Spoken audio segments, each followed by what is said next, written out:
Disclaimer: the content presented in this show is intended for entertainment purposes only. All opinions expressed are those of the host and do not necessarily reflect the views or opinions of any individuals or organizations mentioned. Statements made about public figures or entities are based on publicly available information and are not intended to harm or defame any person or business.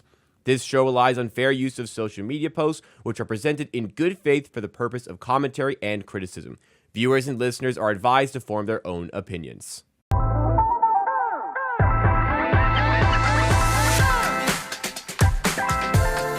Welcome to Circle Back here on the Circles Off channel. It's part of the Hammer Betting Network and proudly presented, that is, by Kalshi. This is a show where we cover the latest and greatest topics that come from gambling Twitter. And a lot of the topics this week are focused in on the lessons that sports bettors can often learn the hard way. We're looking to change that here today. A lot of advice is going to be thrown your way on today's episode. So if you get any value from it, make sure you do hit the like button and subscribe to the channel for more content just like it. I am your host here on Circle Back. My name is Jacob Gramegna. I am a creator and producer for the Hammer Betting Network. And joining me on the show today, we have the normal two of Mike, aka Mr. Peanutbettor. Then we also have Joey Knish, co-host on the Hit the Books channel, which is the Hammer's NCAA football content division. And our fourth for today is Porter of BA Analytics. Porter, how are you doing today? Thank you for joining us. Doing good. Haven't been on in a while. Glad to be back.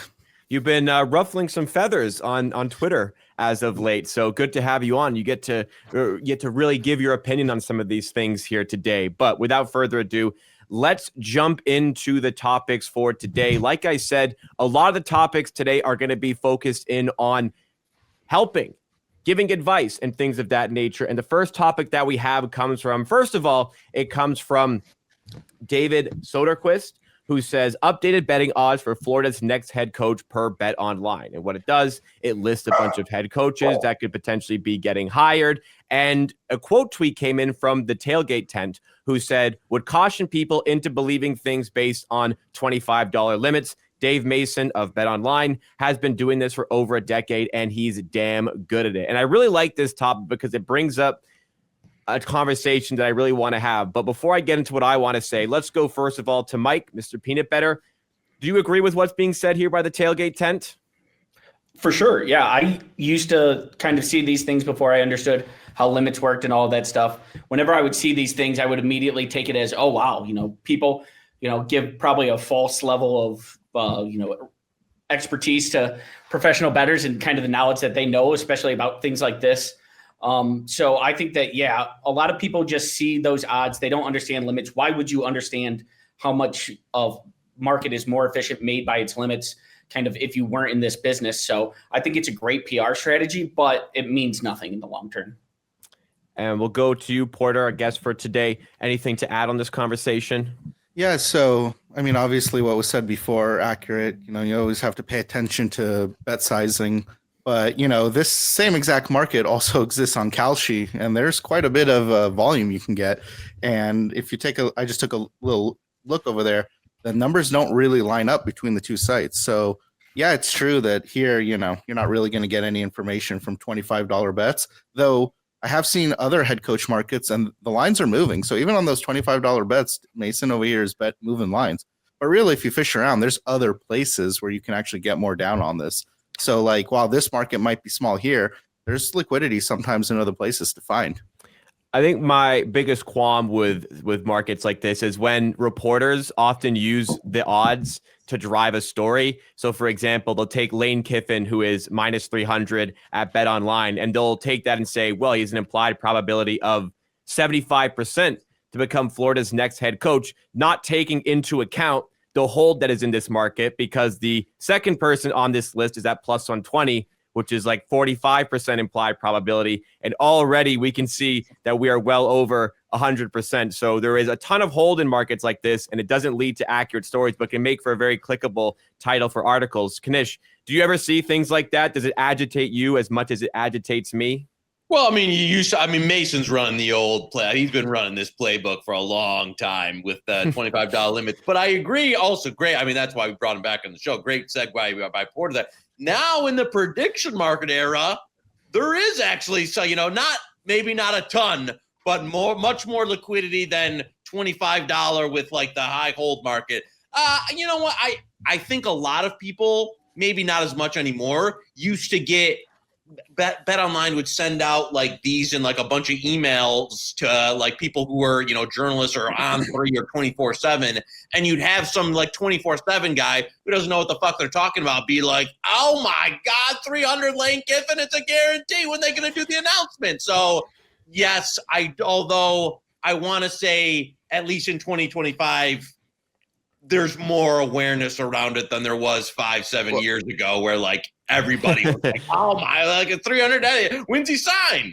Well, American odds are great because, when an investigative journalist is going on these sites and looking at these numbers, they don't even know what minus 300 means. Knish had to translate what that means in percentages, but in reality, I feel like American odds, and trust me, I hate reading other odds. So I always got to switch back to American odds. But truth is, when I sometimes look at it, I'm like, oh yeah, it would be way easier for the public to understand things in terms of percentages of an outcome. This is really gobbledygook for most people looking at it. It doesn't mean anything.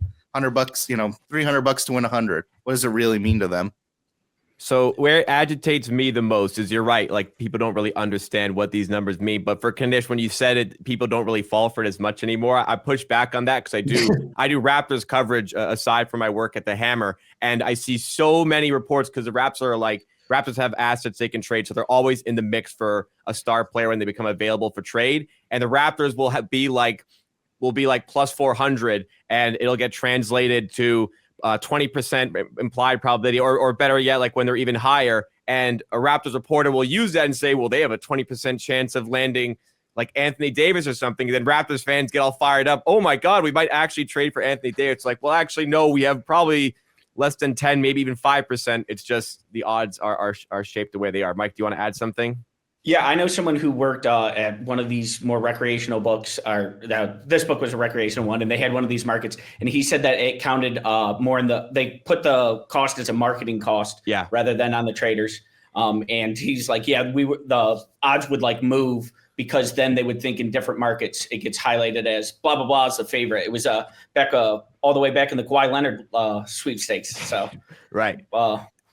And for Bet Online in particular, you also see markets like, will aliens invade the world by end of 2026? Those markets as well, low liquidity, but it's marketing, because somebody will see that and go, you can actually bet on if aliens will invade the earth. And then also a bonus for Bet Online is that it ties up your bet for a very, very long time, and it sticks in the account for a very long time. So pretty smart practices here. Good promotion, ties up your money for a long time. So makes sense to do it. But if you're seeing markets like this, trying to help you out here, make sure you guys understand the hold involved with it, and also maybe more the reason these markets are up. Maybe sometimes it is more for marketing rather than actually trying to drive bets on it. So interesting topic there for us to get started. But as Knish said, this does segue into us into conversations about prediction markets. But if you're enjoying the show so far, please make sure you have hit that like button. Like I said,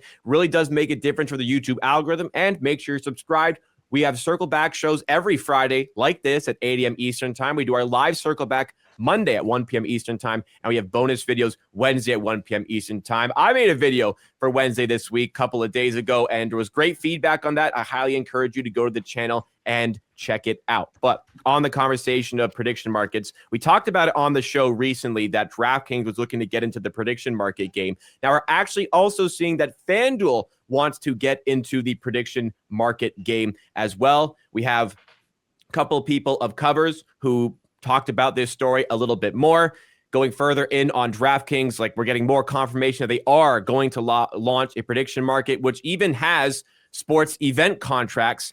But Ryan Butler also added that they think there might have been a little bit of pushback from regulators, but they reached out to those regulators and don't think that it's going to be a problem in getting this launched. That's what at least the CEO, Jason Robbins, reported on a recent DraftKings earning call. But like I said, FanDuel also getting involved in this. Dustin Gooker said, everyone into the pool. FanDuel is launching sports prediction markets next month. So Kalshi is a sponsor on the show. We do a lot of prediction market coverage. They're really taking off in 2025, and it looks like it's going to go even further in 2026. I want to go to you first of all, Knish, on this one. Your thoughts overall on this? Like, how much market share do you think FanDuel and DraftKings can command when there's already such big command from markets like Kalshi? This is a great question, and one that I don't have a great answer to.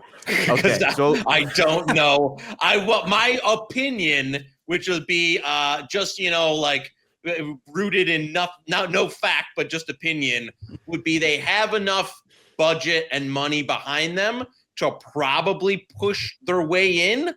Although there does seem like a pretty entrenched, including Kalshi, prediction market, for lack of a better word, that's already kind of going. That might take some, because it's not just going to, you're just going to have its own brand recognition, right? Its own like separation from FanDuel itself.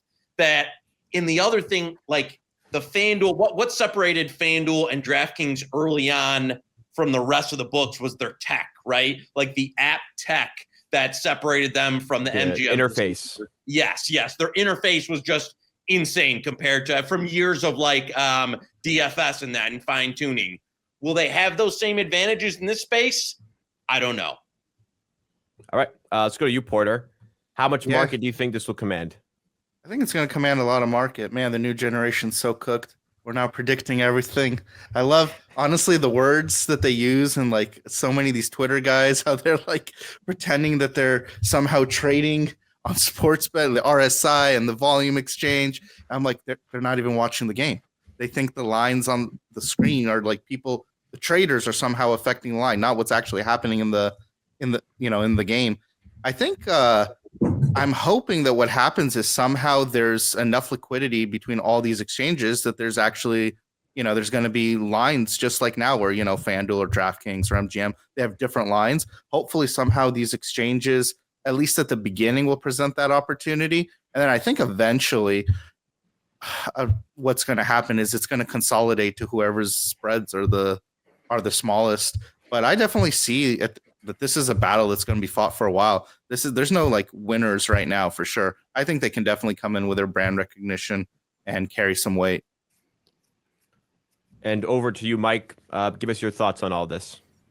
I think for them, a big opportunity opens up in these states where betting markets aren't legal, and they probably are seeing a lot of money come in on these prediction markets and quite frankly want a piece of the pie. So they are wondering, if we have this tech set up to take all this action and we can say now it's a prediction market, then no longer we against prediction markets. Now actually we stand for them. It's funny how things are able to switch when you're able to be a part of it. So yeah, my guess is that they probably saw it happening in places like Texas and California and wanted in on that. I don't know.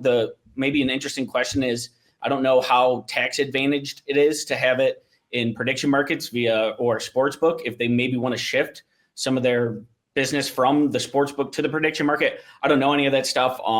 It's all very fluid. I would say to everyone, like, before you project out anything over the next 10 years, just be aware that a lot can change really fast. And whoever, like Porter said, I think it's very far from over as far as who's going to win. And will there be multiple winners? Will it be more of a winner take all? Will people start to specialize in sports versus non-sports?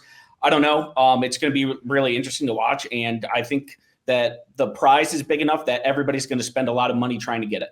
I mean, just now, if they go to Cali, where I'm at, it's bigger than, 40 plus states combined. So DraftKings is probably like, we don't need a sports book in California. We're coming. So in all the big states, this is like a no-brainer for them. And is it also a foot in the door that people are on the prediction markets and DraftKings tells their customers that are already there, hey, actually, do you want our full offering of sportsbook opportunities? Tell your legislator, and the legislator who's already allowing prediction markets is like, hey, we might as well tax it as a gambling thing and start to make our income there. So it might also be kind of like a Uber, just bury your way in there and then make yourself so essential that people will demand that you're available for everyone.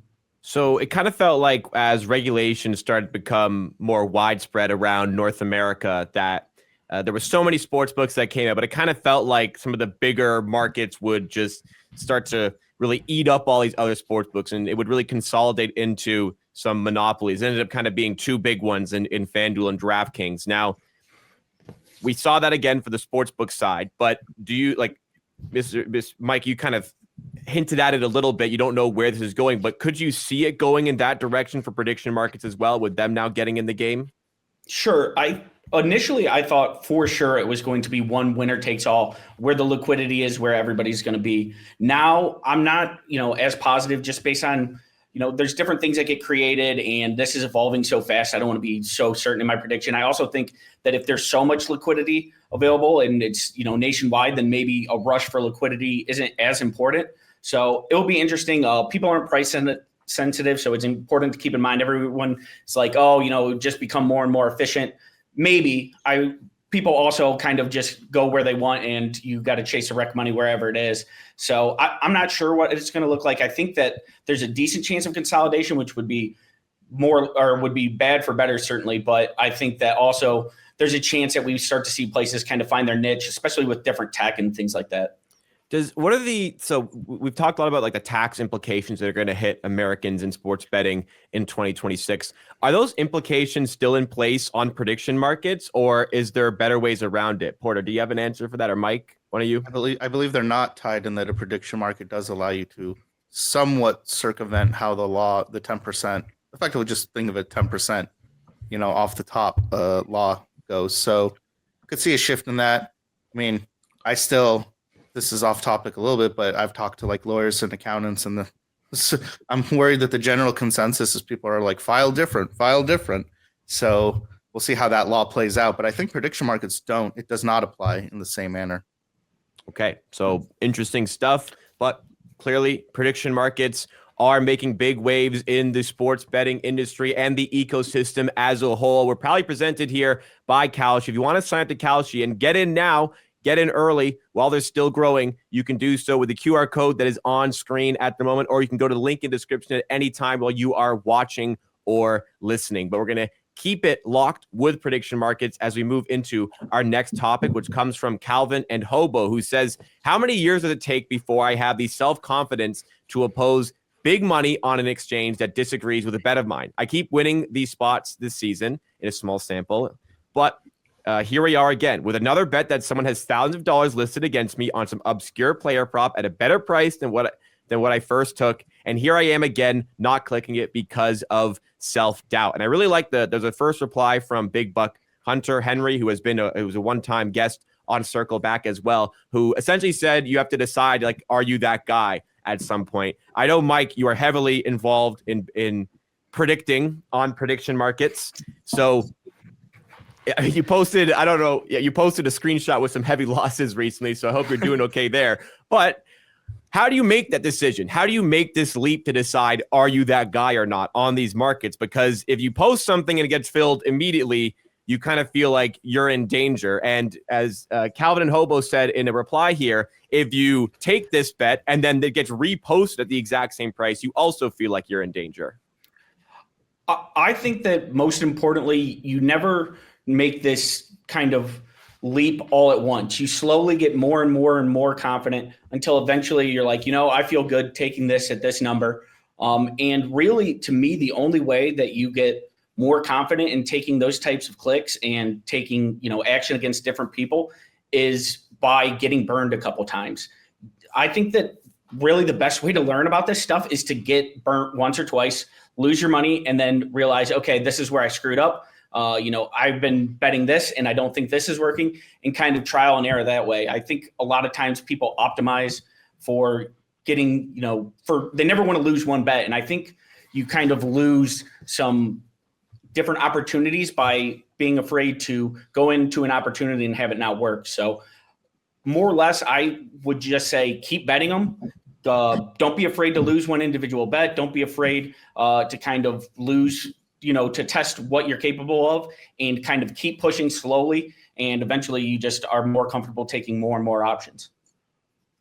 So where that kind of being scared to jump in comes from for this, just for people who maybe aren't as familiar with prediction markets, is that if someone is requesting it, it's because you're worried that it's somebody who's very sharp, who has a better understanding of the event than you do, which is why Calvin and Hobo has this sort of is a little nervous going into things like this.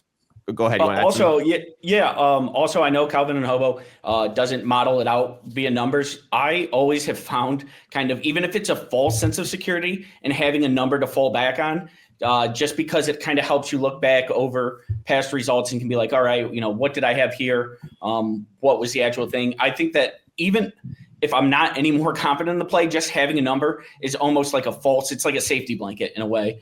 So I think that might be part of what's going on there. Knish, let's go back to you. Do you have anything to add on this topic? How do you decide when it's the right time to really dive in and trust what you're betting? Listen, Joey K's made a living by not exactly, well, maybe not a living, but by not exactly getting in the ring with the heavyweight champs, if you know what I'm saying. So I would my style of betting, when you say it would be more tiptoeing on the surfaces where I know I've got the goods, as opposed to going up to this the level we're talking about here and trying to take a swing at the big fish. So there's a number of ways to skin a cat. I respect the people that are going at the highest liquidity, but you gotta be. I've seen a lot of people go broke trying to get to that level, or trying to swing at that level when you're going against the PBs and the flups and the big timers. And I like what PB is saying in terms of you've got to actually test it, like if you want that. But I think some people go in with the false sense of confidence, especially if they've been winning at the lower levels. Because once it's a lot different game. There's we'll just call it NBA Green Bean on Twitter, who we haven't mentioned in a while. But when you're beating up Hard Rock and openers on FanDuel, and then you get this sense of confidence, then you go try and dance in the ring with NBA and WNBA with the flups of the world. It's a much, much different ball game. And all of a sudden you think like, wait, why am I not winning? Why am I not winning anymore? Well, it's because there's levels to it, and the level that you're trying to play at now is a lot harder than the original. All right, Porter. How about you? Yes, I actually spoke a lot with him during Bet Bash, so this post is right on point for his kind of personality, to be honest. And I actually privately DM'd him about this post, and we spoke about this quite a bit. I think a lot of the words that we're using here, the truth is, so there's a great, it's a bowling guy, and he bowls, and it's a meme that says, I'm him, or something like that. Yeah. Who do you think that you are? Who do you think you are? I am. Yeah. So, there's a lot of ways to scale your business. And a lot of people, this is actually a business scaling question hidden as a confidence question. In reality, what he really means here is I'm trying to get more volume. I'm not sure what to do. So I need to, swing at the big boys. And in reality, I can't preach enough. There is nothing more dangerous in sports betting than adverse selection. Literally, this is the word we're looking for here. You want to avoid, like Knish was saying, okay, let me change how I'm saying this. There is a way to scale your business without running into the big boys. Now, whether you figure out how to do that or not do that is another thing. But here he's looking how to scale. And I, in general, would recommend people to work harder at scaling in a different way than trying to swing at the fences with the hardest places to bet. Now, don't get me wrong. Some of these guys that are, it's not just one person that's posting all the props overnight. And I do think there's a way to kind of fish out and get a feel for some of these props, which are, because we dabble in there too, make lines, take lines. And there's a lot of times where it's just kind of obvious who's posting the lines and whether I respect them or not. But in general, if you're afraid to swing in the difficult, this is a more difficult way to earn, you should just think, how else can I scale instead of trying to battle it out at the highest level? Unless you're the guy. Most people think they're the guy. So if you're the guy, you got to do it. That's what you do. Okay, interesting. Before we move on, I kind of want to go back to Mike, because Porter and Knish kind of advise people to err more on the side of caution with this, unless they truly believe they are that guy. But you kind of, your thoughts are you have to test it. So not that you're kind of going at each other, but what's the way you would reply to that? I actually agree with their sentiment, like way more than I guess I would have said in my first part. I think that you should go up to the point of where you're comfortable. And yes, you can go ahead, try it. And if you get beat or are, finding problems winning at a different market, there's no reason you can't go back and then go kind of spread your market. I think too quickly, people are in a rush to all of a sudden bet into, sides, major lines, things like that, when really they should be trying to win at props, beat those consistently. Then you can go ahead and try the other things. But I would say, and still the large majority of my betting is beating earlier lines, beating easier lines. Yes, I'll go ahead and kind of bet against some bigger spots and go like in different areas. But you still want to have kind of a baseline of beating early, easy lines. After you beat those, then you can try harder lines. And there's nothing wrong with, like Porter said, trying to beat the easier lines at higher volume, trying to beat them, work on scaling and getting more outs, things like that. So I want to stress, like, it's not, even if you are attacking kind of these larger markets, I still think that there's a lot of, meat on the bone to get these smaller markets as well. And it's just how you want to scale it. And you can do it different ways. But I would, never pass up the easy stuff early on, and even when you're betting more. It's also a bankroll question. You dabble, you take a couple shots, nothing crazy, and then you see if it works out, like Mike was saying earlier. All right, very interesting. So a lot of advice coming for more beginner bettors, but some also much more advanced advice for some bettors who are really trying to scale up and take things to the next level. So hopefully people are getting a lot out of the show today. Before we go into our next topic, let's talk about some other content we have around the Hammer Betting Network, because tonight, later today, 5 p.m. Eastern time, as we do every Friday and Monday, we have the Hit the Books live show with Joey Knish, co-host alongside Brad Powers. Knish, tell us a little bit more about the show. I'd love to tell you more about the best college football show in the business. Me and the godfather of CFB, Brad Powers, one of the only places you can catch BP now for a college football analysis. We're going Monday, Friday, Saturday. Come join us Friday at 5. Having a good year. Look forward to keeping it rolling. Look forward to seeing you Friday at 5. And don't miss out on the Saturday live halftime show as well. Hit the books, baby. The fastest, hottest, biggest, growing college football show on earth. Come join. Come see what it's all about.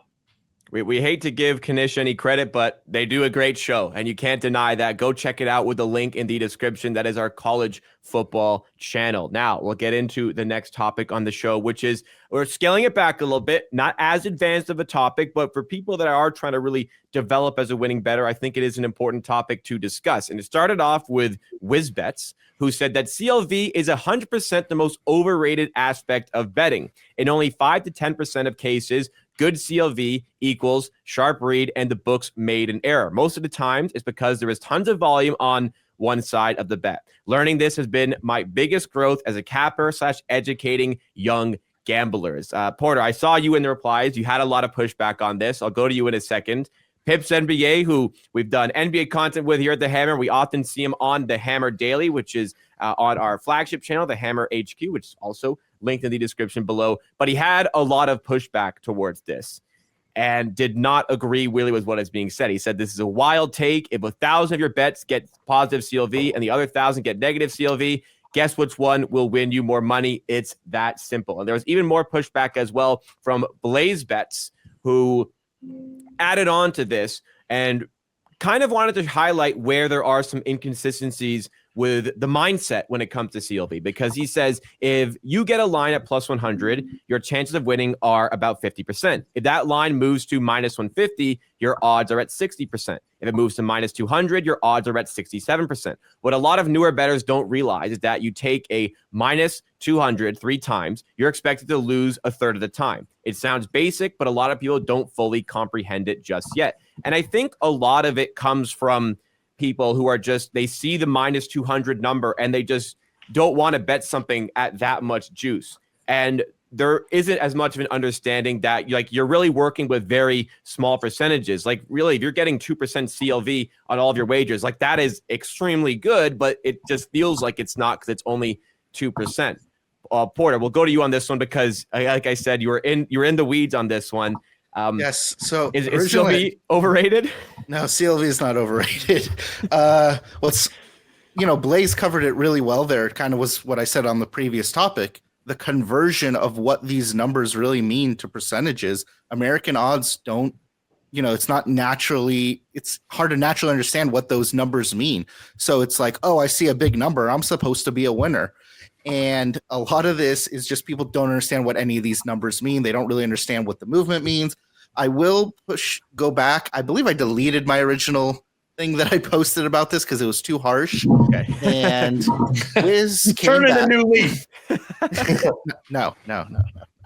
But Wiz, the reason I did it was Wiz here came back. I think he read the posts. I think he figured out that some of the guys responding know what they're talking about. And he later wrote, it's not in here, but he later wrote that he basically worded it wrong, but he literally was writing sort of like an apology letter and understood that he was wrong, like pretty quickly. That what he said, because at first he pretended what he said was he misphrased it. And then I think really what he meant was now, like he sort of started to get it later in the post, somewhere down on the bottom. So I was reading through that. Like if you look at the beginning, it's horrific. His original post is literally pure gobbledygook. It's just, I don't understand what CLV means. I don't understand, what minus 150, minus 200 means. And then he also did this like appeal to, youth by like saying that he's educating. There's a lot of like manipulative lines in here. And then he did some less manipulative things later down the line where he was kind of, oops, Pips is right. Oops, Blaze is right. Without exactly saying that, but sort of taking a step back from the nonsense that he originally posted, because this got a crazy amount of likes. And in all honesty, sometimes I joke, maybe these are the posts that you get lots of likes, right? Isn't it good? Yeah, you did joke. The reply I saw was like, "This is great that there's so many likes on this because it just means you people are filling liquidity on the other side of things." But I mean, it's hard. I mean, I just feel the way you described it's hard to word incorrectly when you say CLV is 100% the most overrated aspect of game. Like, that's a pretty definitive statement for me. I would say he was trying to backtrack through the thing because it was so atrocious and it got so many likes. I would say the opposite. At least it's someone who's willing to backtrack. Not I've seen bettors online who ignore CLV, and then when they're told that you probably shouldn't ignore CLV, they double, triple, quadruple down, and then it ends up getting to a point where you're down a lot of units on the season. I mean, I talked about this a lot on Wednesday. I talked about the importance of CLV getting good numbers. Knish, do you have anything you want to add to this one? I mean, I feel like this is like a drink where we're talking about some idiot that says CLV doesn't matter conversation. It's like the race. I mean, this is like a little bit like Feds here with how many times can we recycle that?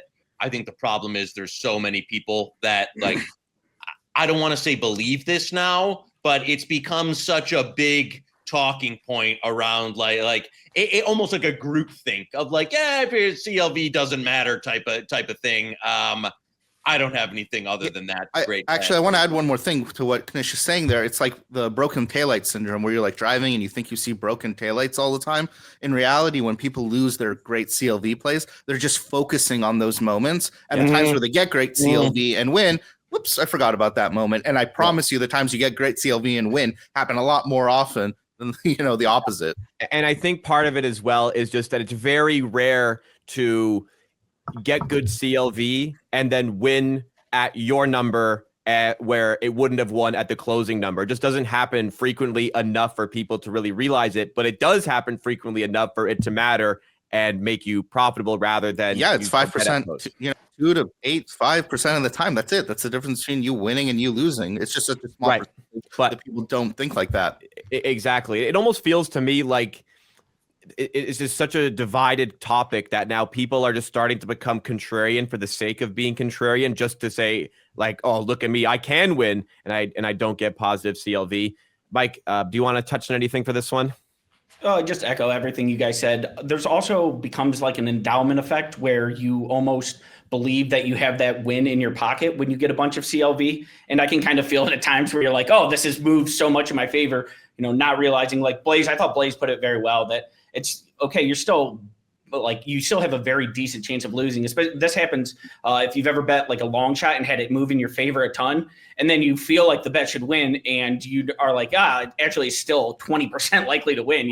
It's not very likely at all, but you kind of get this endowment effect and feel like you have a right to have it win. And it goes back to, I'm not also entirely sure that some of this CLV conversation isn't put out there by touts to kind of cover themselves where, well, I don't get CLV because it's meaningless anyways. And you don't want to have anything that you can point to as a metric of why you are not a good bettor. So if there aren't any metrics, there's no metric you can judge them on. So you can't say that they're frauds.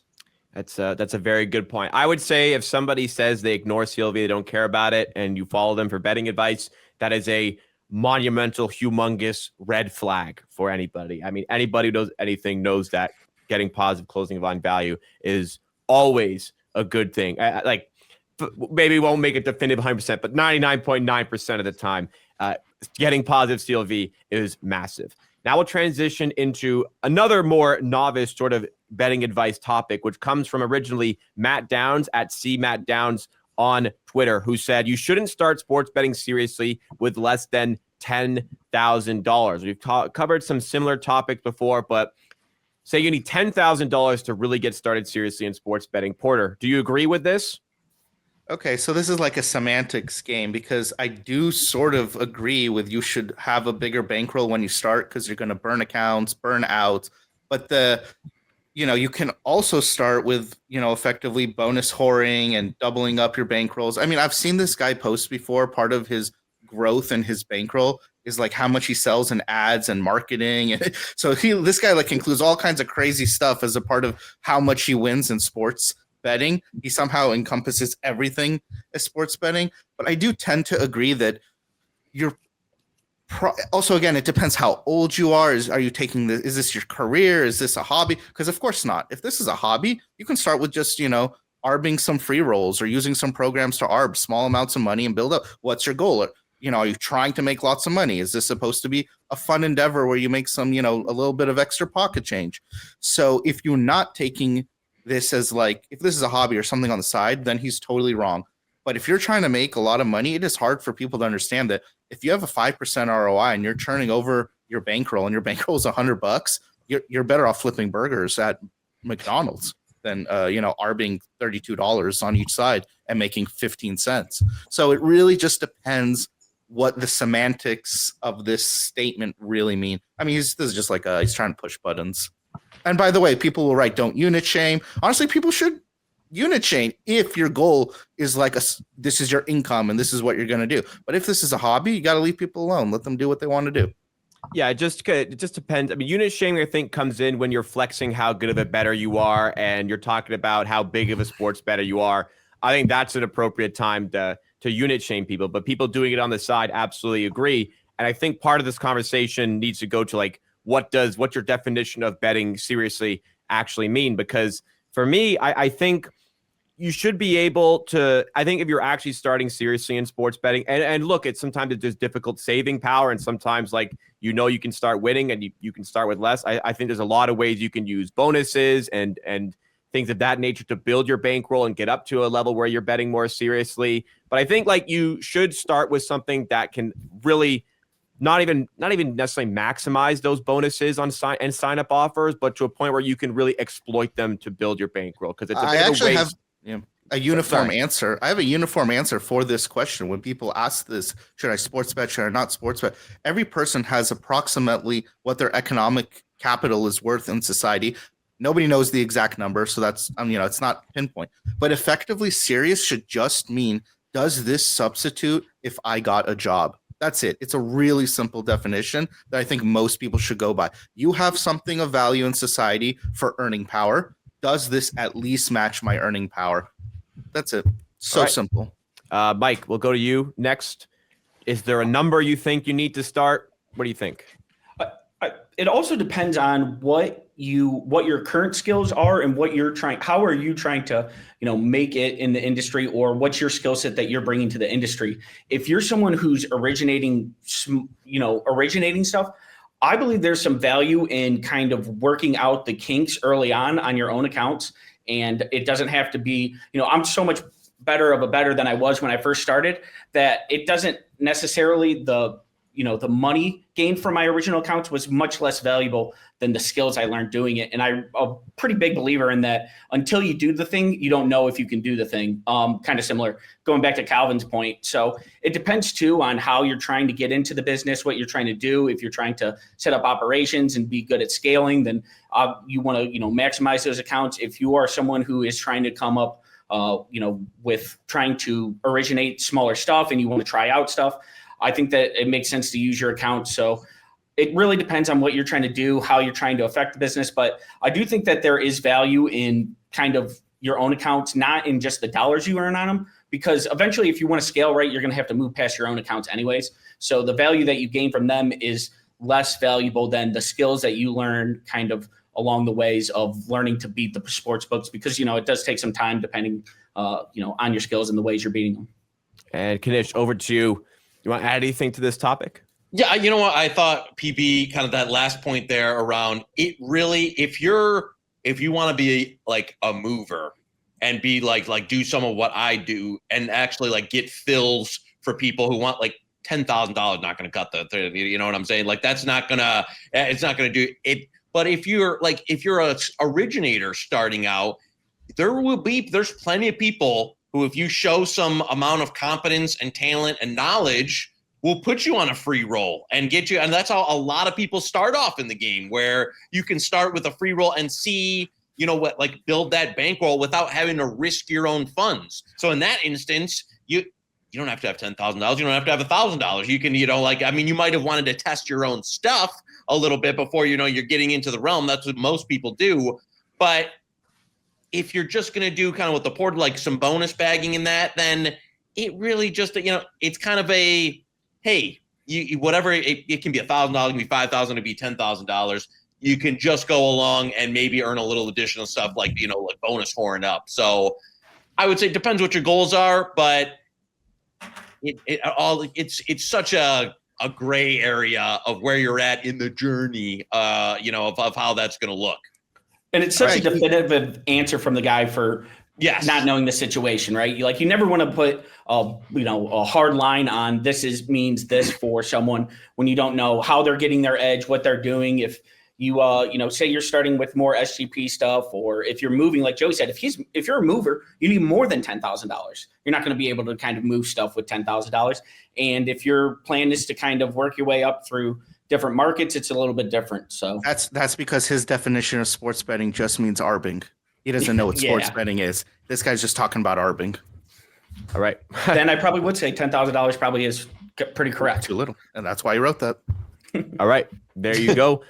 We can move into our next topic, which is reading your comments, which we'd like to do every week. If you have a take, you have a comment, you have a thought, drop it in the comment section down below. We like to feature 3 comments on each edition of Circle Back. While you're down in the comment section, you can hit the like button and subscribe to the channel as well. First comment comes from ACL Terra 7, which I feel threatened by the username. It says, what's funny is that Klarna would be so awesome to have a good bettor, particularly if you qualify for 0 or low APR. I've put deposits on 0 interest credit cards, which can be absolutely huge for growing a bankroll. So, I guess it could be good advice in the very right hands. What do you think, Mike? Until you have enough capital that you can deposit into sports books without worrying about this. If you don't have enough capital that you can deposit into sports books and not worry about this, then you don't know that you can do this. So don't do this. Like I was saying before, the ultimate proof of concept is actually doing the damn thing. So until you beat sportsbook at a high enough rate that you don't need to take out 0% interest loans, don't take out 0% interest loans. Again, if you're arbing, maybe it's slightly different. But what do you think, Knish? I mean, there's if I want to get in the weeds, maybe there's the ultra rare test case of somebody that wasn't well capitalized but had a big edge and then used this. In the vast majority of cases, 99.999%, this would just be somebody getting into it that there's so many other ways to acquire a role rather than taking out a loan, a personal loan against yourself. That might, in almost every case, that's going to be bad news. Yes. Go ahead, So Porter. everything they said correct, but they're wait until this guy hears about how PPH outs and credit outs work. They are effectively 0% loans. I mean, in those loans, I think maybe they break your legs if you don't pay it. Or not just they take your like mom's car maybe or something. I don't know. Might be better than Klarna actually. Yeah. So. Mike, you said something that actually did kind of click for me and why this could actually work. Now, for arbing situations, it could work. But if you starting out in sports betting where like when I first started working in this industry, I was like fresh out of university. This is my first job. So I did not have the capital to really attack sports betting in the early stages. I could see a reality where either arbing or even using sports books against one another with their deposit bonuses could make sense to to take advantage of like your very intro phase to get a bankroll to start working with. If Klarna becomes a little bit more widespread from sportsbook to sportsbook, not just 365, which we saw last week. But the thing about sports betting is the nice part about it is it's compounding, right? So if you're any good at this, you will quickly at least get to break up to the point where you can kind of spend enough on each side. Again, there is theoretically a chance. It's kind of similar. I think you said it last time, Jacob, where it was just because Mark Zuckerberg dropped out and made Facebook doesn't mean you should drop out of school. Like, yes, I guess technically it could work, but if you are good enough at sports betting, you can win with a lower bankroll and work your way up and learn the lessons along the way. If you're good enough, you'll make it. Okay. I just want to be 100% clear. I am against people taking personal loans for sports betting. So am I. But it just the gears are turning a little bit on that one. But for like the very most part, yes, don't do it. And like what. I think it's safer to go with Mike's advice. If you're good enough at sports betting, you do not need to take out a loan in order to make something of it. Next one comes from Kenny Clutch, 1217, on the conversation of court siding, where we talk about the ethics of court siding, and we kind of came to the consensus that when it comes to a sports book, like, yeah, whatever, we don't really care. But prediction markets where we see more of an issue. But Kenny Clutch kind of wonders why court-siders aren't flagged when it's very obvious. I mean, this could be for sports books. This could be for prediction markets. Why do you think that wouldn't be the case on a prediction market, Porter? Well, I think maybe the prediction market, even though it's supposed to be, person to person, even though, that's an iffy statement. I think the actual, parent company is just trying to get as much volume going on. So then it's the market maker or person should protect themselves. But in all honesty, maybe this is just a feature farther down the line. There's not that much competition right now in the prediction market. There is some. But as more things come along, maybe things will change because they really have everything documented very clearly. And you probably get market makers, people complaining about this stuff. So you can really zoom into exactly when these moments happened. So maybe this is just a bug now that will be fixed, or maybe the parent company just wants more, movement of action and liquidity. All right. Just before I get anybody else's thoughts, so just for people who don't know, because we have a widespread audience here on Circles Off. If you don't know what court siding is, it's literally sitting courtside and making wagers on stuff as they happen before the sportsbook can adjust to it. So like if a goal is scored in a hockey game, you can bet on, let's say, the Maple Leafs score. You can bet on Maple Leafs money line and get in before it moves at the sportsbook. Knish, we'll go to you. Why isn't this flagged? Should it be flagged? Should it not be allowed? What do you think? Well, if you're a sports book and a traditional sports book, then you're not, I would say the simplistic edition is like you're backing this with your own money. If you're a prediction market, it's someone else leaving the market maker up there, which in some instances, if we get into, might actually be the Kalshi trading or one of those. But in traditional prediction market instance, it's some market maker leaving it up there or wanting to take the risk that and maybe not even realizing they're getting court-sided. So the incentive to fix is not like if someone is coming and stealing Joey K's money right from Knish's deli, and they're taking the money right out of the register, I'm going to make sure that gets settled right now. If Jacob is working at my shop and using his own money to, run the deli, and I don't really give a shit, if someone's ripping off Jacob, Do I want it to stop? Yes. Am I going to be like, maniacal about getting it stopped? Probably not. I'll be like, oh, Jacob's getting ripped off. We figure it out. If they're ripping me off directly, I'm like, no. That ends right here. I'm not going to let this peanut butter guy who doesn't know what the fuck he's talking about with the deli come in here and take my money. So that, I think, is the big difference in why if you do this at a sports book, they're like, get the fuck out. We're going to ban you. We're going to hold your funds until you that. At a prediction market, it's like, we'll see if we can figure this out. Over to you, Mike. Want to add anything before we move to the next comment? Someone who's been past posted on prediction markets and also past posted as a sports trader when I worked for a sports book, I know quite a bit about getting past posted. So, sports books, they'll give you a delay. If they're a sharp sports book, if you're a rec sports book, they are definitely kicking you out if they see this. If you're an exchange, Polymarket, they don't have KYC, so it's any person can start a new account whenever they want. So if you kick one person out, they'll just start a new account. It's no big deal. Kalshi, they are saying that this is predicting faster and that, for now, this is a feature. We'll see if they decide actually they don't want that in the future. But yes, people do get flagged when they're past posting, and it's up to the sports book to decide how much they want to stop that action. All right. And the last comment from a logical perspective, 5726. I just found this one funny. It says, key takeaway from the episode, use Klarna to have your dog cloned. That was the best lesson you could get from the last episode, which you should go check out if you haven't seen it as of yet. Before we go to our last topic, a last full topic on the show, let's hear about the newsletter we have at the Hammer Betting Network. Not sure if you guys are aware yet, but we have an incredible 3 times a week newsletter here at the Hammer. Mondays, you get latest injury reports, takeaways from the NFL, early leans, and NHL discussion from Alex Moretto. Wednesdays, you get the first practice report from every team. Betstamp gives out plus CV props, and much more. For Fridays, we have Kirk's Hammer. He usually writes about things he's observed as a pro bettor, things in the industry, and things that have helped him get better. You can subscribe right now at thehammer.bet or by scanning the QR code that is on screen now for the video, or by heading to the link in the description at any point to never miss out on a newsletter. Final full topic on the show originally comes from David Payne Purdom, who talks about prominent U.S. sports books that are establishing a nationwide $200 betting limit on baseball wagers centered on individual pitches and prohibiting such bets from being included in parlays in an attempt to decrease the incentive for manipulation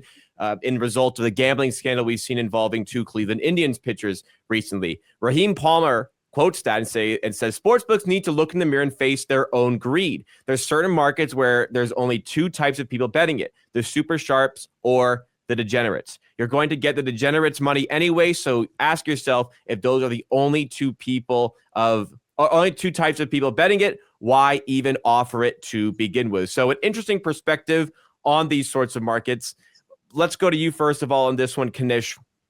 Do you think that there are issues with these markets being offered? Like if we're establishing limits so that we can have manipulation, should these markets even be offered to begin with?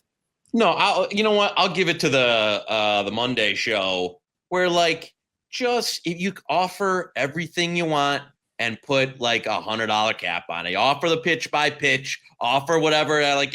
People want it. Like to me, if you're running a business, this is like the micro betting is what a lot of people want. I was talking to some guy at the sports book last night about the scandal thing. He's like, "Oh, I love that ball and strike." He's like, "It's over." It's and most of those people, almost exclusively, all of them are going to be betting $5, $10, $20. So if you cap it at $100, who cares? Just keep doing it. So this whole stance around oh my God, we got to get rid of these props. No, just have all the micro bets you want, make it a $50, $100 limit, and let most of the people go crazy. Because otherwise, as Porter he'll give his speech here in a minute, if you don't have the Rex feeding into the system with a lot of this micro betting, there's nothing to extract. So I'm hoping, I understand you got to do something from a messaging PR standpoint, but we need to get rid of prop betting and all that. Get out of here. Just make it so you can't bet, $30,000 on some Dominican pitcher betting ball 1. Mike, as an enjoyer of unique markets, what do you think about this?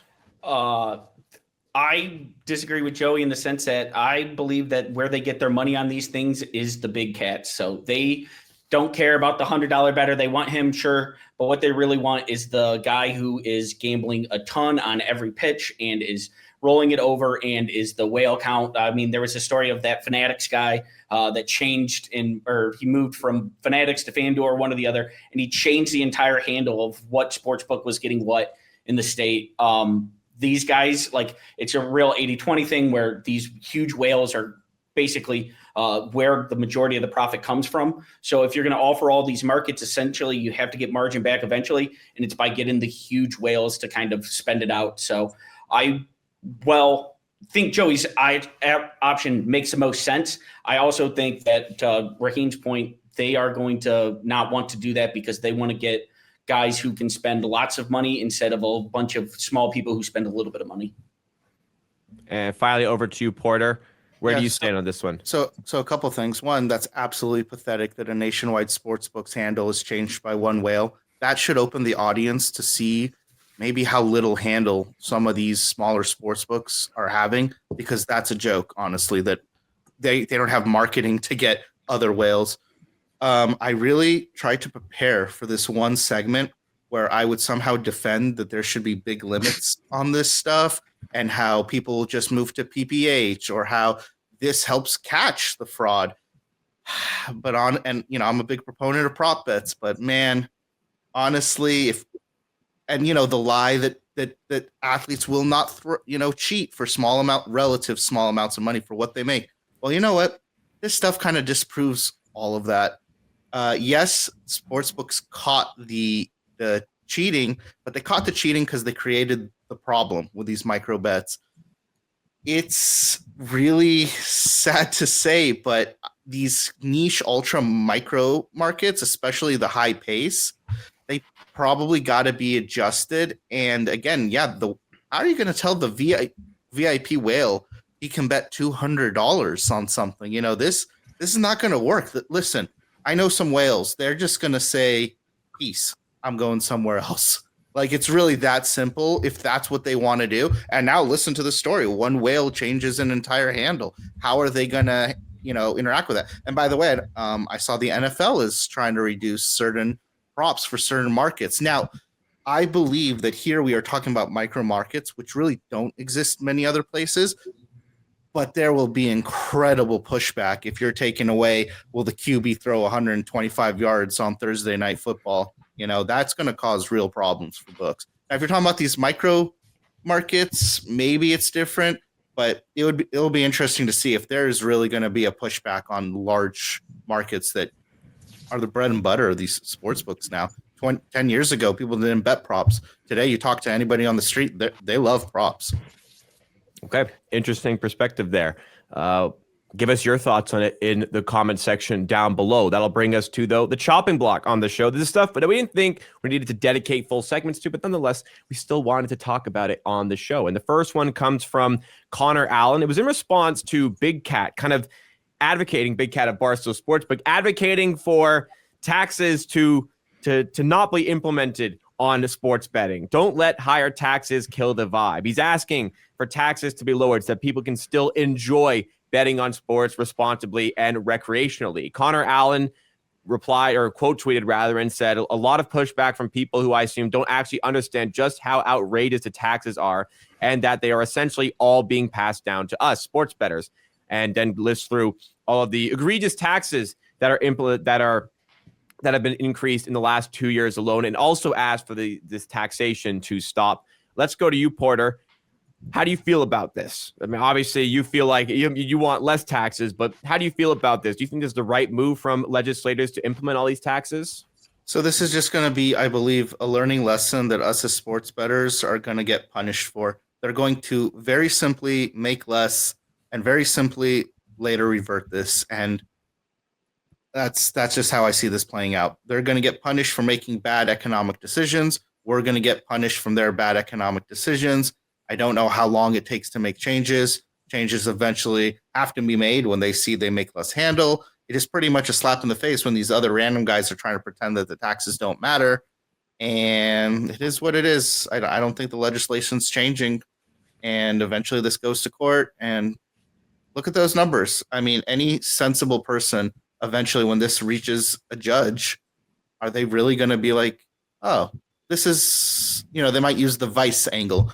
Cigarettes get taxed, alcohol gets taxed, but the stuff get taxed like this. This is literally breaks people. This is un-American. Simple as that. What do you think, Mike? Is this un-American? Well, but why do these taxes even exist to begin with? Well, it's a syntax basically that wants to kind of curb the, action. I can't think of it. Sorry, the word real quick. Curb the action and try to, if we tax it, we can extract as much as we can for public good based on act that we don't want people doing. However, we don't do this with other syntaxes where we feel, alcohol is also a very harmful product. We don't make sure that we charge $20 for beer because we need to tax it to the highest extent possible. I don't understand why sports betting, because it's newer, we have to tax it to this crazy extent. Just seems ridiculous to me. It's not like if they started taxing beer at a higher rate, people would be buying, old moonshine jars. I don't understand why this is treated differently than those. I do have to say, big cats don't kill the vibe. Did feel a little bit like Pokemon Go to the polls. Like, it felt a little trying too hard to fit in with the young kids.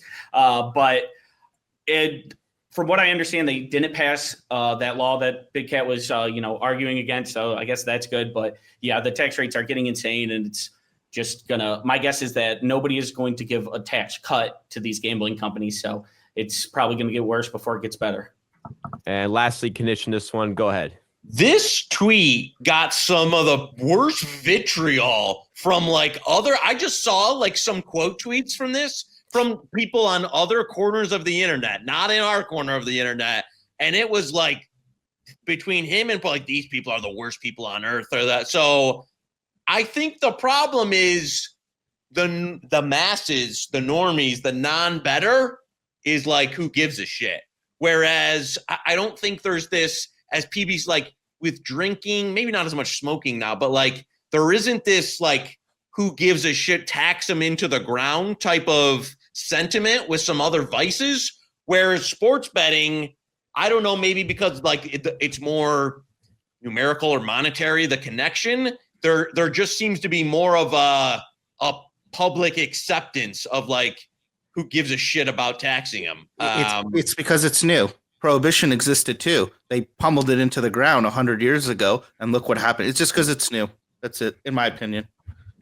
So yeah, there you go. I mean, but either way, it's not a great look for the injuries or the future of the industry that anyone not connected doesn't seem to be running to the hills to be no, we've got to protect the bettors. If I wanted to pay these kind of communist tax rates, I'd live in Canada, okay? I didn't come here to... Do you guys know how much you get taxed on gambling in Canada? You get taxed in different ways. You get taxed in different ways is how they make up for that. Okay, I see. We ain't about to get all political. You ain't about to bring that out of me on Circle Back. Last thing on the show today comes from Greg Peterson at gunit_81, who was in a back and forth with somebody who really did not like his bet or the handicap for one of his bets. So he said the guy really did not like it. I'm not going to read it, but he really did not like it. The quote was in the end, "Dude, if you don't like my handicap, just bet the over." Greg was on an under. "There's no money to be made in typing in all caps that you disagree with my handicap. And it's okay that you disagree, but I'd encourage a more constructive use of your time that will actually benefit you." So on one hand, or I would say most of it is Greg is right. Yes. But on the other hand as well, just because you don't like a handicap doesn't mean that fading it is going to make you money as well. That's kind of my takeaway from it. Let's start with you, Porter. What did you think when you saw this one? Just a little bit of background. Preview? Greg got famous from basically posting lines that don't exist, built up a pretty big following doing that, then tried to revert a little bit and be a little bit more legit, all while running. And you can find this on my Twitter, my nice guy theory, where he's like a king of one of these, where he just all the time tries to act positively to get away with certain things that he says. He's like one of the apps. And by the way, I think he's one of the best at it because he's genuine. This is not like a scam he's running. Just a genuinely, I think, nice guy. But that's his system. And that shit works wonders in this industry. The other guy's crazy, though. That was a completely insane reply to him. You don't like the play, right, you don't have to fade, but that guy should fade because he hates the play. That was a very intense post underneath there. Doing my investigative journalism for me. Thank you, Knish. You were laughing there.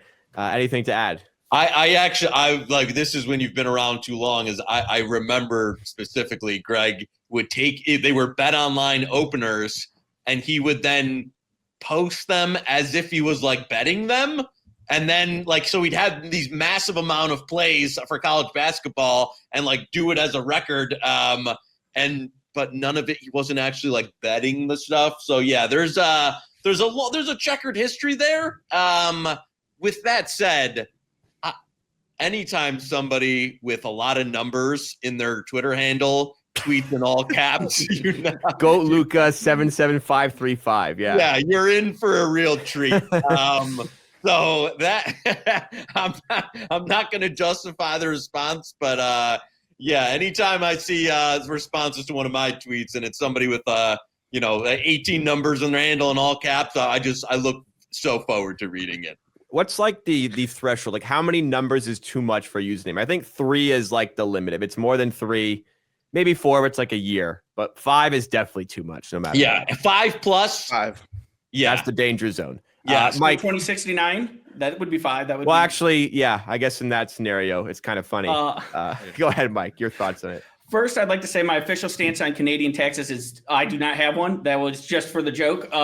Second, I would like to say that no, I hate the just bet the other side. If someone puts out the dumbest garbage opinion of whatever stance they're taking, whatever side, and if they ever say just fade me, you can't fade anyone and make money. There's no way. That's not how it works. You could be literally guessing at whatever rate you want. If you bet the other side, you're going to lose because of the VIG.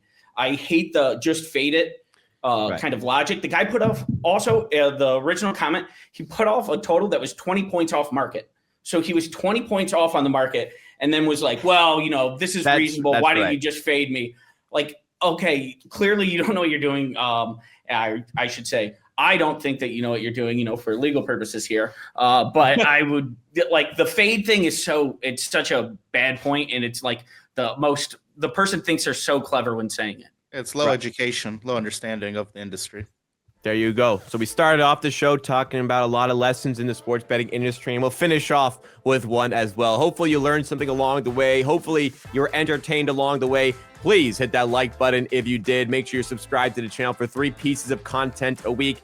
Check out everything else we have in the Hammer Betting Network by going to the links in the descriptions. You can also support our sponsors while you're there, and we will see you again next time.